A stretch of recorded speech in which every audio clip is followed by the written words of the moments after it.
Good afternoon, boys and girls. Today we're playing pickleball, and we're going to be starting off with an instant activity called Keep It Up. So when I say go, you're going to need a paddle and a ball, and you are going to find a place in the gym or on the court somewhere. And the first thing you're going to be doing is using your dominant hand, and you're going to be using the paddle to keep the ball in the air. And you're going to try to do it with about 12 inches high, and you're just constantly keeping it up like this. So you're just going to be going like this to keep it up for ball control and hand-eye coordination and things of those nature. And then as the game goes on, I'm going to be throwing in different variations like hopping on one foot and so on and so on. So you can run out and now go and grab your paddle and ball and just find a place in the gym and get ready for it. Alright, now boys and girls, now that you have your paddles and your ball and you have your spot in the gym about your wingspan away from someone, so put your hands to make sure you're away from everybody, so your safety is first. It's the most important thing, so you're not going to hit anybody. So when I say go, you're going to stand in one place using your dominant hand, either left or right, and you're going to use the paddle to keep the ball in the air. So go.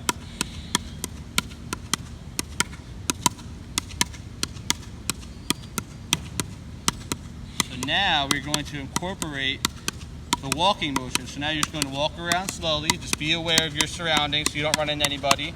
You're going to try to walk around and just keep the paddle and keep the ball in the air using the paddle.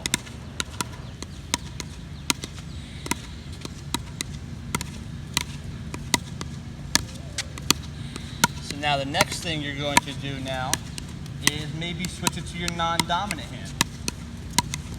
See how much more challenging it is with your non-dominant hand. Sorry, I'm trying to focus while also doing this at the same time. Here's our student example, Miss Morgan.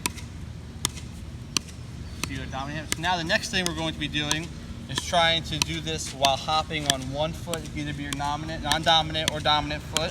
And you're going to try to hop around. You can switch back to your dominant hand now if you would like. You're going to be hopping around on one foot, like this. Cool. Alright, so now pause. Now the next part of the drill is you're going to find a partner. And you're only going to need one ball now, so I'm going to put this ball over here. We're going to use Morgan's ball.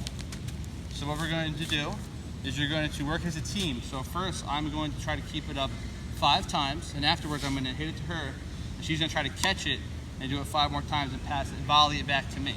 So it's like this: 2, 3, 4, 5. 2, 3, 4, 5. 1, 2, 3, 4, 5. 1, 2, 3, 4, 5. 1, 2, 3, 4, 5. 1, 2, 3, 4, 5. So after you keep doing this with your partner for a few more seconds, now we're going to move on to what we're actually going to be doing today. One last time. And there you go, we did it without even dropping it one time. So now we're going to gather here, and we're going to move on to what we're actually going to be doing today. Alright, so now that we did our instant activity, we're going to get into our main focus for today, which is the forehand and smash strokes for pickleball. So first, just some key words I want you to remember for our first one would be forehand. Would be, you can say it with me after I say it, so it's called either the ready position or standing on the ball of your feet, so just say ready position. Ready position. The next one would be the step back. Step back. The next one would be load. Load. And then we're going to do the follow through. Follow through. So again, we're going to do, what is it? Ready position. Step back. Load. Load. And follow through. Follow through. Okay, so those are some 4 key terms you need to remember for the forehand. So now that we learned those 4 key terms, we're going to go over it all together. So you just want to make sure that when you're doing the forehand that you're always in the ready position. You don't want to just be standing here like this, kind of slouching and relaxing, because if the ball comes, it's going to be harder for you to react in time. So if you're always in the ready position with on your balls of your feet, so you're always like this, you're good and ready to go, you're agile, you're able to move around real quick, you get to the ball, you saw those little stutter steps there. And next, you always want to have your paddle in the grip ready position.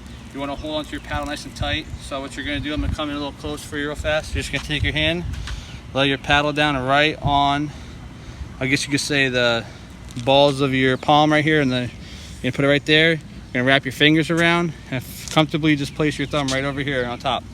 You always want to keep your hand at the upper part of the paddle, not down at the bottom. So then you're able to have more control and more power behind it. So you always want to have it in your dominant hand. So if you're lefty, same thing, righty, whatever you are. This is a ball, obviously. So you always want to have your paddle here, so it's in the right position. The most important thing you want to do is make sure when you're kind of tracking the ball, if you have to move forward, you can, but just always make sure that before you swing, you got to step back. Because if you don't step back, you're not going to get any of that power. Because if you just go toward it and you just hit it, you're not going to have as much hip rotation for power. So just make sure you want to step back so you allow your body to have the whole loading where you're transferring the weight forward when you're hitting. So then as you step back, you want to make sure that you're bringing the paddle back. You want to make sure you keep your paddle square facing your target. You always make sure you want to hit the ball straight on, not like this, because otherwise it's going to fly high, or not like this and it's just going to go straight to the ground. You want to make sure it's square. So you want to pull your arm back in one solid motion and keep it low underneath your hips. So that's called a load or a pullback. We'll keep it at load. And then you kind of almost want to transfer your weight, so you're kind of doing another step forward, and you can see my hips are moving in a rotation towards the front, and I'm kind of shifting my weight towards the front of my body, and you're going to follow through keeping the paddle square. And you want to make sure you keep your eyes so you watch the ball connect, and then you want to watch the paddle so you know that it's going in that direction. If you want to know your target is, so you get more precision on where it's going to be hitting on the court, so you get in the right spot so your opponent can't be able to retrieve it back to you. As you hit it, you want to follow through and make sure you go straight towards your shoulder, not towards your hips or your lower body. Make sure you want to go up, so you give it enough trajectory so that it goes over the net and actually makes it over, so you don't get a foul or have to lose a point. So again, you're on the balls of your feet, you're kind of anticipating you see the ball coming, you want to step forward, step back, and you're going to load and bring it through and swing. So when you see it coming, you're going to step back, load. You can keep your hand either down here or up here to kind of help track the ball. And you're going to follow through, and you're going to rotate and swing and follow through to your shoulders. Okay, boys and girls, now I'm going to show you how to do the forehand stroke. I'm going to have my assistant serve me the ball. So go ahead. So you're on the balls of your feet, it's coming, you back up, and you swing through. We're going to do one.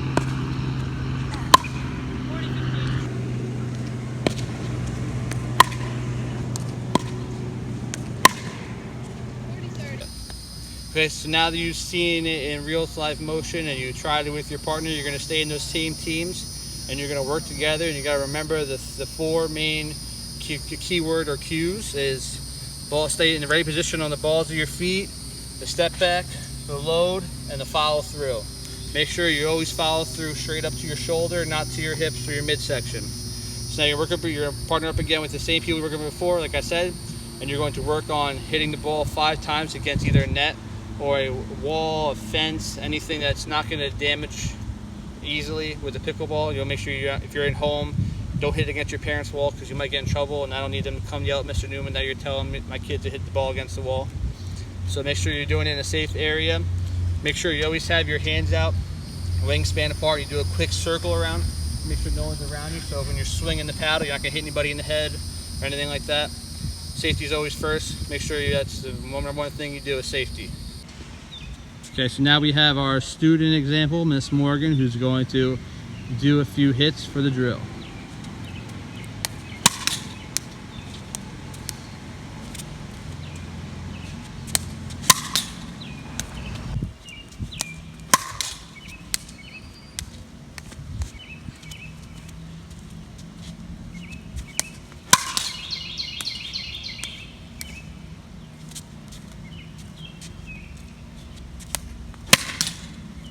So now you're going to do team up. So you're going to use this. You're going to hit the ball 5 times against the fence or the wall you have. You're going to do it 5 times in a row with your partner. Your partner is going to be watching you while you're doing this. And they're going to be giving you feedback. They're going to give you 2 thorns in a rows. In translation, that's 2 positives, 1 negative feedback.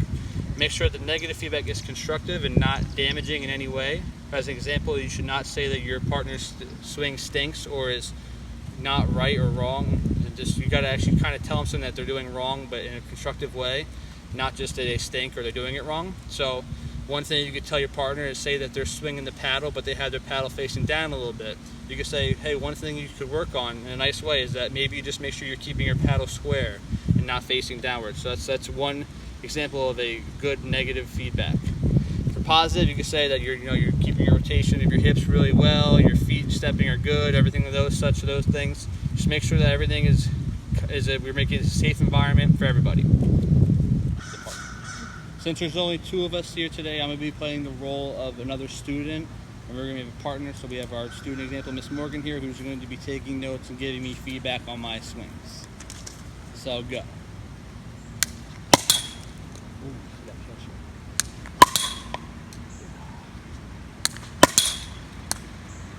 She's going to get, oh, I'll get it, don't worry about it.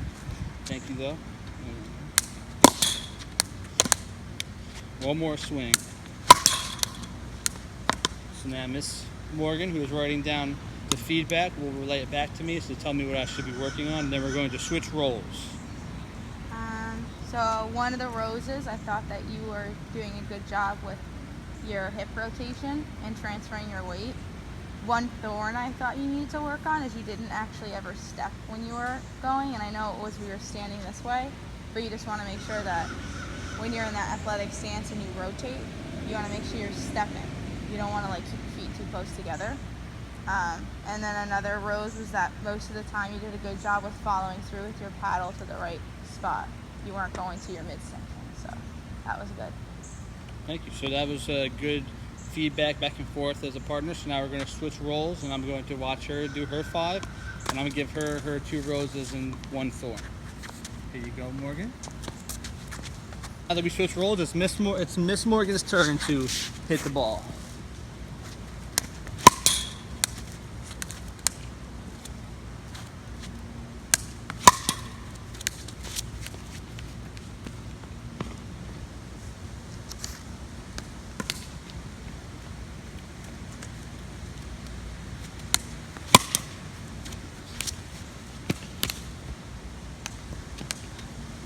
Can you just do it again? I You have to like that spot. I can't. Can you do it again? Yeah. Whatever. Let's go.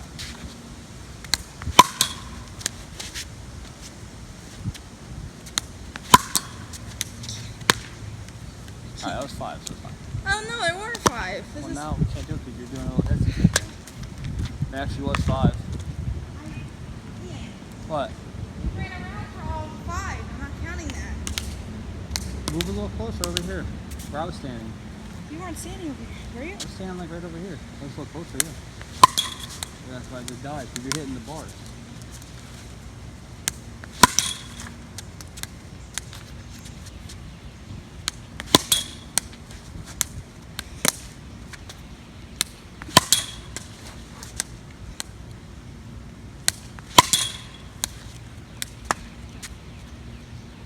Now it's time for me to give her her feedback. So one of her roses would be how she had good foot placement and her rotation of her hips was really good. She had a lot of power behind her swing.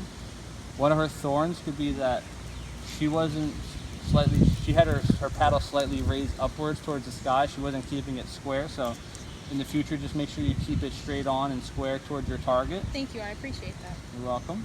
And one other rose would be that you had a very good follow through. You're bringing it to your shoulder every time, which kind of helped you a lot with your power, even though you weren't square, so it did keep it accurate because you were doing a good follow through. So other than that, you did a great job. Getting old. So okay, students, now we finished our forehand. We're going to go on to our second stroke of the day, which would be our smash. So we're going to need our paddle and our ball again. So the smash is more or less when you're doing either doubles or you're playing really high up in the court. So if you see here, all the yellow lines on the court are the boundaries. So we have our sidelines, we have our baseline going across the back, and this one yellow line right here is the line that kind of boxes off the no volley, or what they call the kitchen zone. During a game, you're not allowed to step in the kitchen zone unless the ball bounces in it first.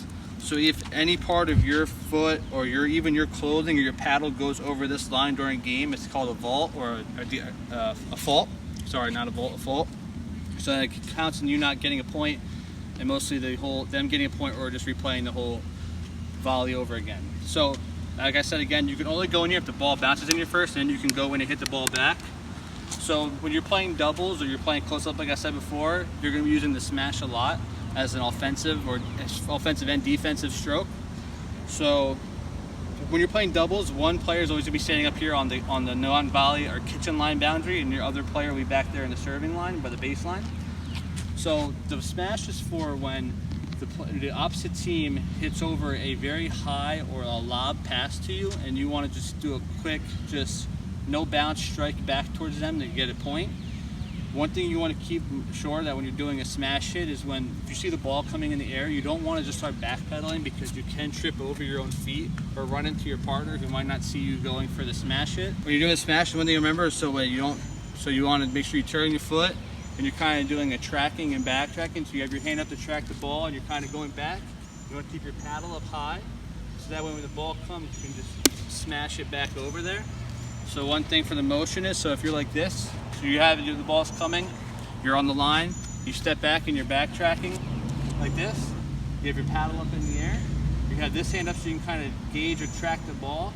As the ball comes, you're going to step forward, you're going to transfer your weight forward, and you're going to bring the paddle down straight, and you're going to smash it, and you're going to bring the paddle down for the follow through. Okay, so now some of the key words you're going to need to know for the smash hit will be the step back, the back track, or the pedal back, whatever you want to do. So you're tracking back, and as you're tracking, you want to make sure you have your paddle up in the ready position. So it's ready position, you want to step back, you're pedaling, your paddle's up, and then as you come through, you're going to follow through in a downward angle to smash the ball to hit it back over to the other side. Okay, so now you're going to partner up with a teammate, and you are going to work together in pairs of two. And your partner is going to be saying the cues or the steps as you are performing them, just to get them down as a refresher in your mind to remember them, and also to practice it. We're not going to be using a ball, we're just going to be doing the motion with the paddle. So remember, the 4 main cues that you're going to be doing with your partner and they're going to be saying to you are the ready position, the step back or back step, the paddle up, and the smash or follow through. Your partner again will be saying the ready position, the step back or paddle back, paddle up, and the smash / follow through. So again, so here's our student example, Miss Morgan, and we're going to be working together. I'm now the student again, and I'll be saying the cues as she performs them. So we're going to go now. So ready position, back step, paddle up, and smash. Again, we'll do it one more time. So ready position, back step, paddle up, and smash. And then you would switch roles. So I'm going to give her the camera so we can do it for me. And she will say the cues and I'll perform them. Ready position, back step, paddle up, follow through. Ready position, back step, paddle up, follow through. Real life setting of a gym, you would have the students repeat this multiple times to get this in their minds and get the motion down. Okay, so now we're going to move on to our culminating activity, which will be a variation of game 21. You and your partner are going to work together to get 11 consecutive forehand strokes back and forth to each other. Once you get those 11 consecutive hits to each other, you're going to come find me on the court, and I will give you 5 lob passes to practice your smash hits.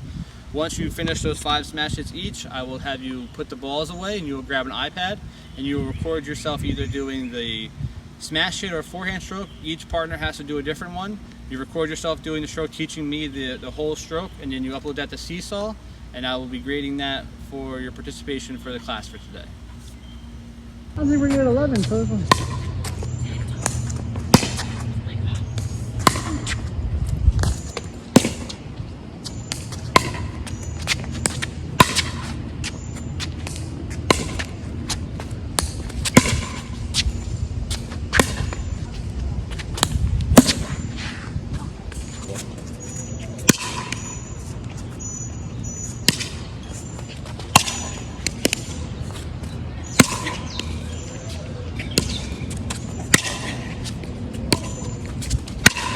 Good. You're walking in, or slightly jogging in.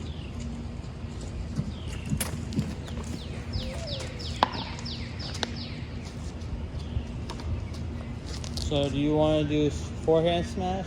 Forehand or smash? I'll do forehand. Are you okay with that? Yeah. Hi classmates, it's Morgan. What I'm going to teach you guys to do is the forehand stroke in pickleball. So the first thing you have to do is you have to be in your ready position on the court. You're going to be on the balls of your feet, and that's our first cue. The next thing we're going to do is we're going to open up, and I'm going to load back, and then I'm going to follow through and up. One thing to make sure is that your paddle is facing forward. It's not up like this because the ball is going to go up, and it's not facing down because your ball is going to go down because that's the trajectory of the ball. So making sure you're hitting it, loading, coming through, and finishing up. Hi class, my name's Neil, and I'm going to be showing you how to do the smash today, like Mr. Newman taught us earlier. So what we're going to do is we're going to start in our ready position on the balls of our feet. And Mr. Newman reminded us that we don't want to just go straight back because we might fall over or we might lose power on our swing. He told us that from the ready position you kind of want to step back and you want to backtrack and you want to keep your paddle up high. So again, you want to stay on the balls of your feet, step back with your paddle up high, and you want to follow through bringing the paddle down towards your knee. So another thing you want to keep in mind when you're doing this, make sure that your paddle is facing forward. I think he said it was square, so that when you're coming down, you're hitting the ball in the dead center of the paddle, giving as much power as possible. So real quick, the full motion is ready position, back step, tracking, paddle up, and follow through. All right, good afternoon, students. This is Mr. Newman. I'm here. I'm going to show you how to get on your Seesaw and also how to upload your video to Seesaw. So you will receive an email from me. It'll be asking you to join Seesaw. So you just go to the app here, type this in, or you can go online to seesaw.me. You will choose I am a student, and you will sign in with your Gmail account, and you will type in this code right here that will expire on June 9th. Once you type in that code and do everything, you will pop up right here to this little screen and will say Mr. Newman's 5th grade ... It goes on this 5th grade phys ed class. You will see your other fellow students here. So once you're here, how you would get your lesson, how you would get your video onto Seesaw is you would go to activities. You would see here that there's a pickleball stroke video, and it has the entire description and directions here as well. You would hit add a response. And here you could either do a pre-recorded video right here on the spot, or you can go right here to file upload. So if you were uploading the video from the iPads in the gym, you would hit upload. And here you can either hit select from computer or select from Google Drive. Since I'm on a laptop, I'm going to drag it over. So I'm just going to make this a little smaller real quick, and so I can grab my video. So right here, yes. So right here is the video. You just grab it, drag it over, and it will start uploading it. So once you have it, you just hit this little check mark right here, and it will come up and have all this stuff. And then you don't really need to add anything, any text or anything like that, because I just need the video. You would go on and hit the check mark again, and it will start uploading the video for you. Once it is here, I'll have it right here, and then you can add comments onto the, I would like you to add the 4 keywords that you use during the video. And after that, you just add the comment, and then that's all you have to do for the assignment. If you have any further questions, don't be afraid to email me or message me on the Seesaw, and have a great afternoon. Students, I hope you had fun today playing pickleball, learning those 2 strokes, the forehand and the smash. Just a reminder, if you are still need to record your videos, just record them and send them to me on Seesaw. If you haven't did do it today, we're going to do it next class as well. I hope you had fun today again. I hope everybody learned something. We are all safe, and we are all going back to class in a happy and energetic mood for the rest of the day and learn every other subject we're going to learn today.